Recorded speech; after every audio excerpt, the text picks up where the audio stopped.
జయ గురుదత్త అండి అందరికీ.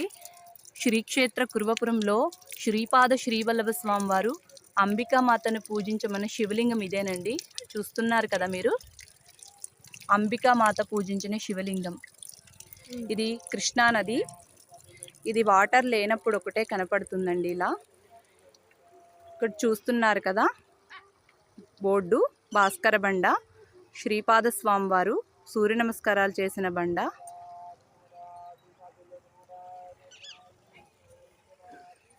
అంబికమాత ప్రతిరోజు శివ ఆరాధనలో ఉండే శివ పూజ చేసుకునే లింగం ఇదేనండి.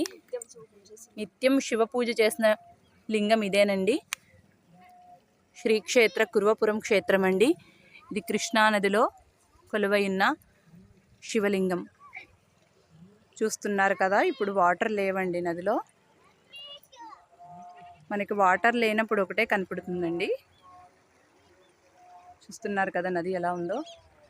ఇది కనిపించేది పంచదేవ పహాడ్లో శ్రీ దత్తాత్రేయ స్వామివారి మందిరం అండి. దీని పక్కనే ఇక్కడే ఉందండి, ఇది శ్రీ విఠల్ బాబా వారు సమాధి మందిరం అండి.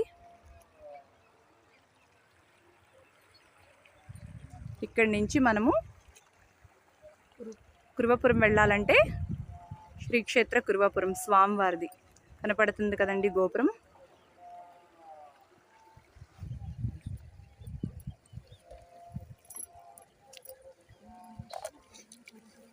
నమ శివాయ నమ శివాయ ఓం నమ శివాయ నమ శివాయ నమ శివాయ ఓం నమ శివాయ. ఓ శంకర, హర హర పార్వతీ పరమేశ్వర, హర హర గౌరీ శంకర, హర హర ఉమామహేశ్వర. అరుణాచల శివ, హర హర మహాదేవ, కిందకి వంచిపోయి హర హర మహాదేవ గౌరీ శంకర అనుకుంటుపోయి.